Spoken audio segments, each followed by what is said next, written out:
Halo semuanya, Assalamualaikum warahmatullahi wabarakatuh. Tahap 3 untuk Bansos PKH dan BPNT persiapan untuk dicairkan. Ada infonya yang sudah cair, ada infonya yang belum, dan sebagainya. Tapi Bapak Ibu, pada pencairan kali ini jangan khawatir atau jangan panik apabila nanti nominal Bansos yang Anda terima itu tidak sesuai dengan kenyataan komponen. Loh, kok bisa Mas? Nanti kalau tidak sesuai harus lapor kemana? Nah, Bapak Ibu, terkait ketidaksesuaian nominal ini jangan khawatir dulu. Bisa jadi ini merupakan kesalahpahaman. Karena ingat Bapak Ibu ya, pada pencairan kali ini yang dicairkan itu adalah Bansos PKH dan juga BPNT. Bisa jadi pencairannya tidak sama. Nah, seperti apa info lengkapnya? Terkait pencairan ini berikut info lengkapnya. Baik Bapak Ibu semuanya, terima kasih masih menyimak info di channel YouTube Ahmad Idris Effendi tentunya. Dan sebelum kita mulai seperti biasa Bapak Ibu, bagi Anda yang belum klik subscribe di channel YouTube saya, silakan ditekan dulu tombol subscribe-nya. Bagi yang sudah subscribe, saya ucapkan terima kasih banyak.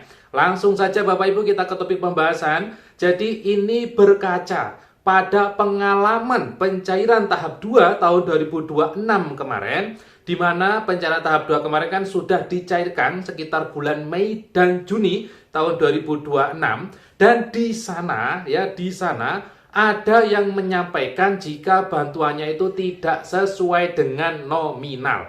Nah, dari pengalaman pencairan tahap 2 kemarin, tentunya pada pencairan tahap 3 ini mudah-mudahan pengalaman itu bisa menjadi pembelajaran bagi kita semua terkait penyaluran bansos. Nah, kira-kira permasalahan apa yang kemarin terjadi di tahap 2 itu?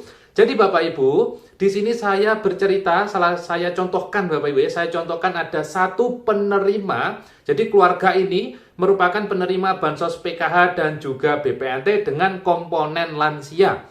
Jadi kalau lansia di PKH per pencairan per tahapnya itu adalah 600.000. Berikutnya dia juga sebagai penerima BPNT atau sembako tunai. Sehingga secara normal keluarga penerima manfaat ini menerima bantuan total 1,2 juta per tahap pencairan. Saya ulangi, 1,2 juta per tahap pencairan. Pada tahap 2 kemarin dia mengaku, ya, keluarga ini mengaku jika yang cair itu hanya 600.000, sehingga dia hanya mengambil bantuan 600.000 itu.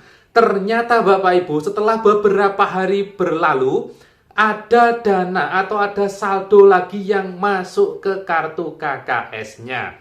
Di sini bisa kita simpulkan ternyata pencairan baik antara Bansos PKH dan juga BPNT bisa jadi tidak bersamaan. Saya ulangi ya Bapak Ibu ya, bisa jadi tidak bersamaan. Entah BPNT-nya cair duluan lalu menyusul PKH, atau entah PKH-nya cair duluan lalu menyusul BPNT atau sembakonya. Nah, dari sini kita harus memahami Bapak Ibu bahwasannya untuk Bansos PKH dan juga BPNT atau sembako, sayogianya itu merupakan dua jenis bantuan sosial yang berbeda, meskipun berasal dari satu kementerian yaitu Kementerian Sosial. Nah, ini juga nantinya akan menjadi pembelajaran Bapak Ibu bagi Anda semua yang persiapan menerima Bansos tahap 3 ya, yang mungkin saja belum cair tapi status di website cek bansosnya sudah dicek dan ternyata di sana Anda sebagai penerima PKH atau BPNT tahap 3. Nah, ini pembelajarannya.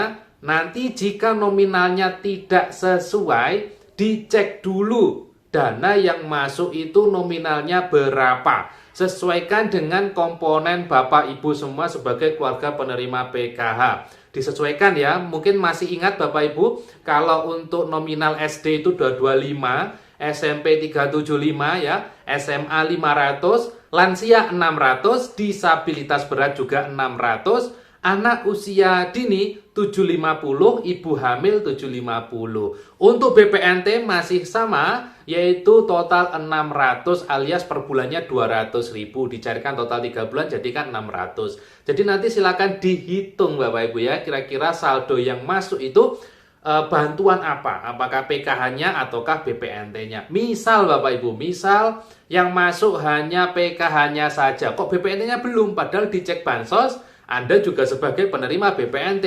Ya berarti ditunggu dulu Bapak Ibu ya, ditunggu dulu.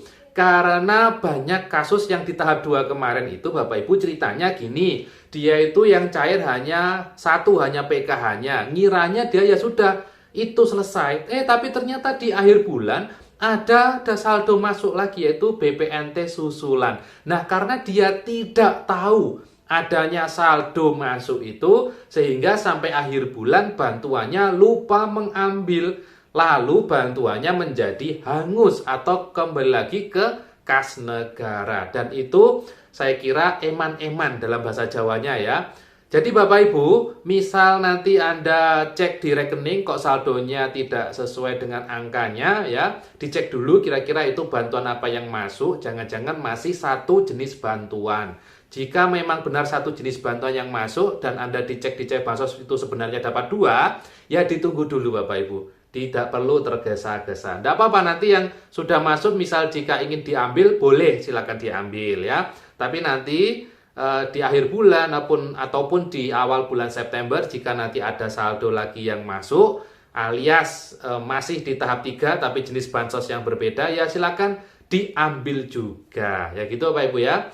Pada penutup video kita kali ini saya menyarankan kepada Anda semua ketika nanti saldonya sudah masuk ya, silakan nanti dicek saldonya terlebih dahulu nominalnya berapa. Sesuaikan dengan komponen Anda semua, Anda sebagai penerima PKH atau sebagai penerima BPNT ataukah sebagai penerima keduanya, baik PKH maupun BPNT.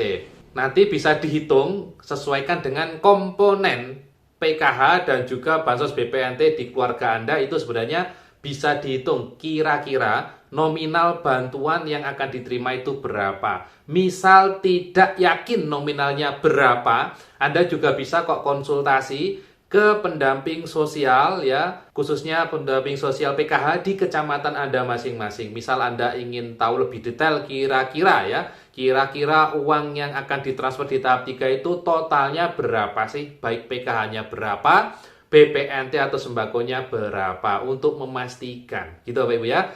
Baik Bapak Ibu, terima kasih sudah menyimak info di channel YouTube Pak Madris Effendi.